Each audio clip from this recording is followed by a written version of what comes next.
로마서 2장입니다.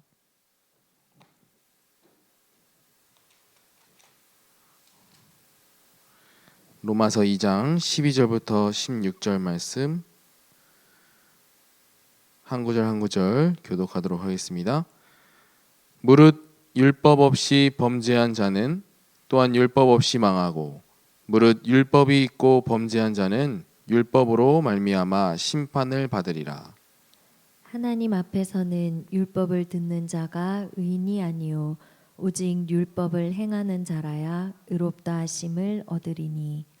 율법 없는 이방인이 본성으로 율법의 일을 행할 때에는 이 사람은 율법이 없어도 자기가 자기에게 율법이 되나니. 이런 이들은 그 양심이 증거가 되어 그 생각들이 서로 혹은 고발하며 혹은 변명하여 그 마음에 새긴 율법의 행위를 나타내느니라.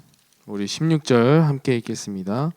곧 나의 복음에 이른 바와 같이 하나님이 예수 그리스도로 말미암아 사람들의 은밀한 것을 심판하시는 그날이라. 아멘. 우리가 계속해서 한 주 동안 로마서 2장 12절부터 16절 말씀을 계속 보고 있습니다. 계속해서 볼 때마다 우리가 똑같은 말씀으로 듣기보다는 계속해서 새로운 말씀이 우리에게 들려져야 돼요. 그래서 오늘 우리가 읽은 말씀을 보면서 우리는 두 가지를 확인할 수 있어야 됩니다. 그래서 율법을 지키는 유대인 그리고 율법이 없는 이방인, 이 두 가지로 우리가 볼 수가 있는데, 유대인들은 율법을 엄격하게 지키던 자들이었습니다. 열심히 하고 최선을 다하고 최선이 뭡니까? 최선만 다한 게 아니라 심지어 안식일을 지키지 않으면 죽여라 할 정도였어요. 그만큼 열심히 했다는 거죠. 또 11조도 철저히 지켰습니다. 이게 사실인지 아닌지는 모르겠지만 수확한 곡식을 정말 정확하게 10분의 1을 하나님께 드린다는 마음으로 곡식 하나하나까지 이렇게 세가면서 계산할 정도로 철저했다고 합니다. 그래서 이방인에게 비하면 비교가 안 될 정도로 훌륭한 민족이 유대인이었습니다. 그러면 율법 없는 이방인은 어떻습니까? 유대인이 보기에 얼마나 몰상식한 자들이었겠어요. 그러니까 매 개인 유대인들이 보기에는 이방인들을 맨날 판단하고 정죄했겠죠. 예. 그러나 오늘 말씀은 우리가 읽은 말씀은 뭐라 말하고 있냐? 둘 다 똑같다 이 말입니다. 그러니까 유대인들이 이방인들하고 판단하고 정죄하는데 하나님이 보시기에는 그냥 똥 묻은 개가 겨 묻은 개 뭐라 하는 거나 마찬가지인 거예요. 그래서 예수님께서도 판단하고 정죄하는 사람들에게 이렇게 말씀하셨습니다. 내 눈에 있는 들보부터 먼저 빼라고 이렇게 말씀하셨어요. 이 말은 들보 빼라는 게 아니잖아요. 판단하지 말란 얘기잖아요. 그렇죠? 정죄하고 판단할 필요가 없다는 겁니다. 우리는 죄를 용서받은 의인이 아닙니다. 사실상 계속 죄인이에요. 우리가 죄인 같은 삶을 살아야 되는 거예요. 그러나 하나님의 은혜로 그리스도의 은혜로 뭐라고 말씀하셨냐? 의인이라고 우리가 칭함받는다고 그랬어요. 그래서 우리가 의인된 삶을 살면 안 되고 우리는 항상 죄인된 삶으로 항상 그 마음 가지고 살아가야 된다는 겁니다. 뭐겠어요? 하나님께서 판단하시는 사람들 보고 뭐라고 하겠어요? 야, 너는 내로남불이다. 내로남불. 그렇지 않겠어요? 근데 이런 게 참 쉽게 바뀌진 않아요. 그죠? 누구를 판단하고 정죄하는 것이 진짜 순간적으로 나와요. 그래서 우리가 항상 가져야 될 마음은 뭐냐? 어떠한 마음이냐? 로마서 16장 19절부터 20절 말씀입니다. 19절에 뭐라고 나와 있냐면 선한데 지혜롭고 악한데 미련하라 이렇게 얘기하시고 계세요.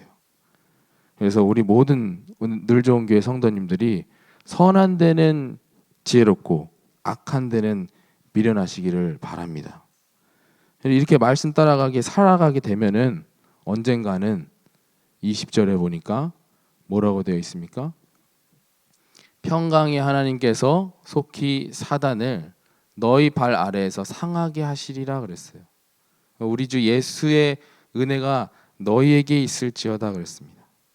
그러니까 평강의 하나님께서 속히 사단을 너희 발 아래에서 상하게 하는 예수 그리스도의 은혜가 우리에게 있을 줄 확신합니다. 그러면 우리가 현실을 좀 빗대어서 우리가 볼 필요가 있어요. 잘 들으면서 우리가 점검을 하셔야 됩니다. 그래서 내가 열심히 교회 나오고 새벽기도 나오고 안 빠지고 헌금 철저히 하고 헌신 열심히 한다. 그런데 복음 대신 그리스도를 모른다. 그럼 모든 심판의 구원 대신 그리스도를 모른다. 이방인과 똑같은 삶인 겁니다. 그래서 복음을 듣지 못해 모르는 것과 복음을 들었는데 깨닫지 못하는 것과 똑같다는 말이에요. 그래서 이것이 남 얘기로만 우리가 들을 게 아니라 우리 자신에게 적용하고 우리가 바꿔줘야 되는 것입니다. 그러니까 우리가 절대 놓치지 말아야 될 게 뭐냐? 복음 대신 예수 그리스도를 통해서 우리는 모든 심판에서 구원받았다는 사실입니다. 그래서 내가 복음을 놓치고 다른 것을 우선시하고 있나 스스로 매일매일 점검하셔야 돼요. 내가 복음을 놓치면 안 된다. 그거를 놓치고 있는 상황을 스스로 매일매일 점검하시고 계속해서 복음 속으로 들어오려고 하셔야 됩니다.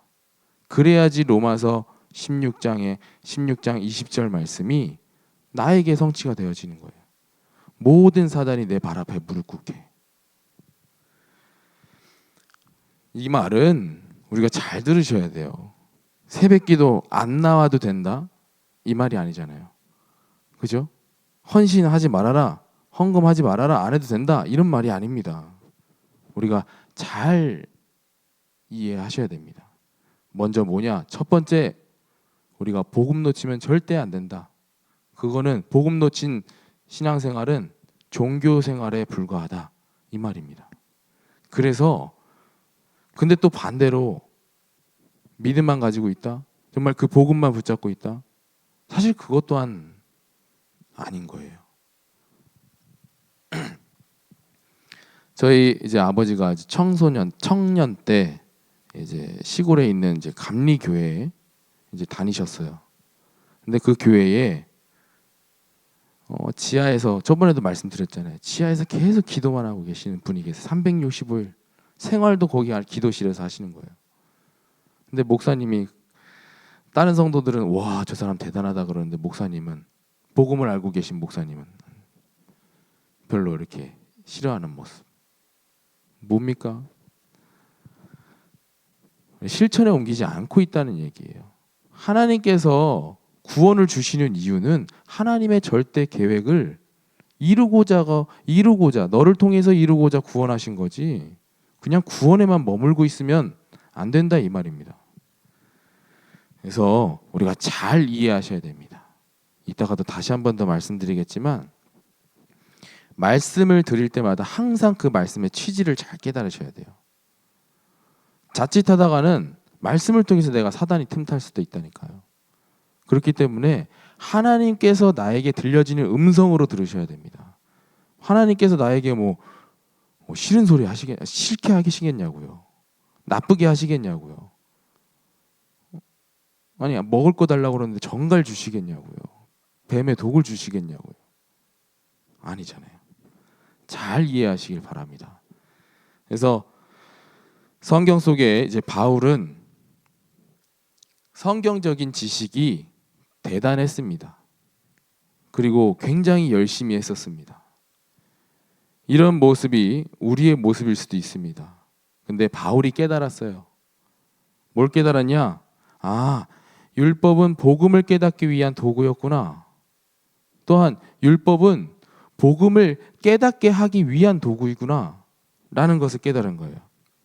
그래서 이게 전부가 아니구나. 가장 우선시해야 될 것은 복음 대신 예수 그리스도뿐이구나. 이걸 깨달은 거예요.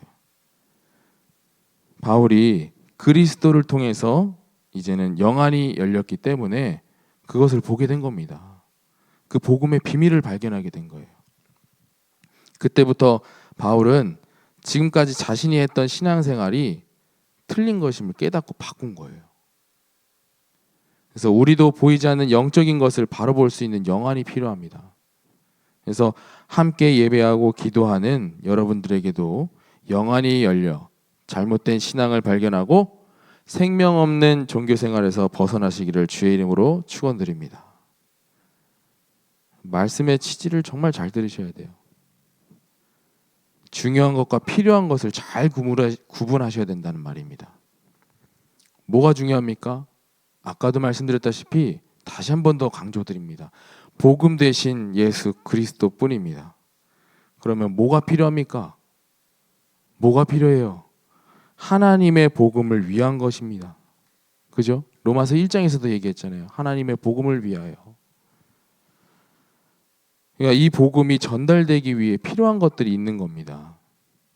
그래서 하나님의 절대 계획 세계 복음화를 위해 필요한 것이 무엇이냐? 그것은 노력, 실력, 지력, 체력, 경제력, 성품 뭐 여러 가지가 있겠죠. 물론 필요한 것은 있으면 너무 좋지만 없어도 돼요. 없어도 되는 거예요. 우리가 여기에 막 얼매이고 막 낙심할 필요도 없는 거예요. 내가 이런 거 없다? 낙심할 필요도 없는 거예요. 누구를 판단하고 정죄할 필요가 없는 거예요. 이런 것들이 없다고 복음이 바뀌지 않습니다. 그죠? 그래서 복음은 영원히 변함없는 것이기 때문에 절대 바뀌지 않아요. 그래서 뭘 말하냐?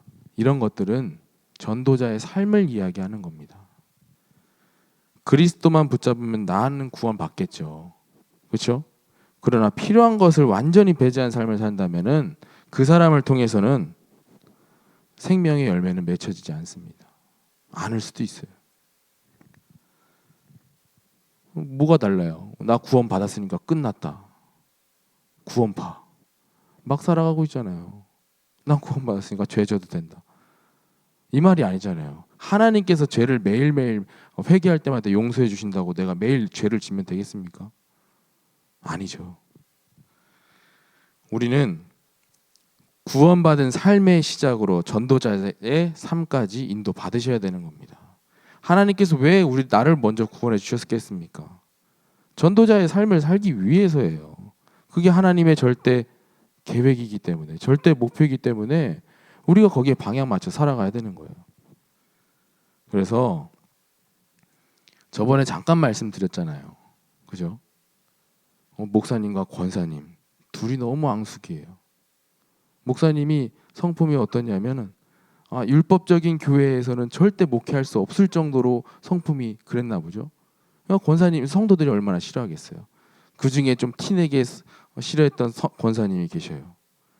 그 권사님이 근데 사명자예요. 그러니까 목사님의 성품을 있으면 좋지만 중요한 것은 목사님 통해서 받은 그 복음이잖아요.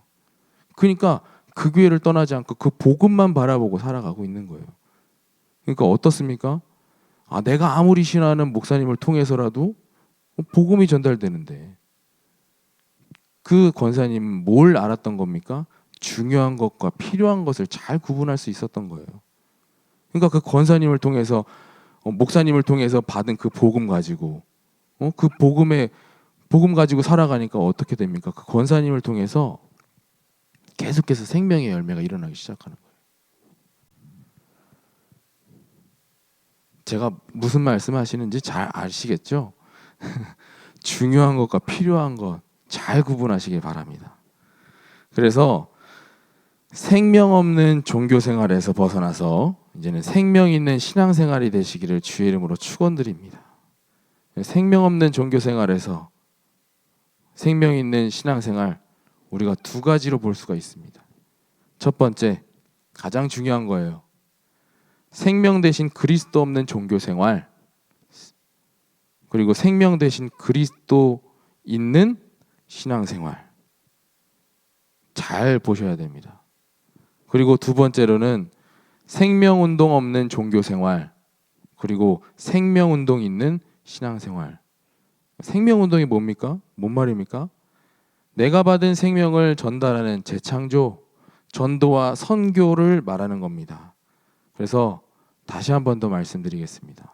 다시 한 번 더 축복드리겠습니다. 생명 없는 종교 생활에서 벗어나서 생명 있는 신앙생활 되시기를 주의 이름으로 축원드립니다. 그래서 오늘 우리가 함께 기도해야 될 제목이 있습니다. 우리 담임 목사님께서 미국과 멕시코 사역 중에 계시는데 그곳에 하나님의 나라가 임할 수 있도록 기도하시고 사역하시는 목사님을 위해서 우리 함께 기도해 주시기를 바랍니다. 하나님의 나라가 임한다는 게 뭔 말이냐? 이게 천국에서 누리는 기쁨과 평강, 그리고 뭐 여러 가지 더 있겠죠. 그게 임한다는 거예요. 그곳에 하나님의 나라, 그것이 임한다는 것입니다. 그러니까 목사님이 사역하시는 그곳에 천국 복음이 전달되면 천국에 있는 기쁨과 평강이 임한다는 사실입니다. 그래서 우리가 함께 그렇게 기도해 주세요. 하나님의 나라가 임하게 해달라고. 그래서 우리가 함께 마음을 담고 기도한다면 우리에게도 동일하게 우리의 삶 가운데 하나님의 나라가 임하여서 기쁨과 평강이 가득할 줄 확신합니다. 기도하겠습니다. 살아계신 하나님, 먼저 우리가 감사해야 될 것은 복음 대신 그리스도를 통하여서 모든 심판에서 구원받았다는 사실을 믿고 감사드립니다. 이제는 구원받은 삶으로 시작해서 이제는 전도자의 삶까지 이어지는 그러한 축복 가운데 인도하여 주시옵소서. 지금은 우리 주 예수 그리스도의 은혜와 하나님의 무한하신 사랑하심과 성령님의 내주 인도 역사 충만하심이 이제는 구원받은 삶 속에서 이제는 전도자의 삶까지 인도받기를 원하는 모든 늘종교회 성도님들 머리 위에, 그리고 가정 위에, 교회 위에, 현장 위에 지금으로부터 영원토록 함께 있을지어다. 아멘.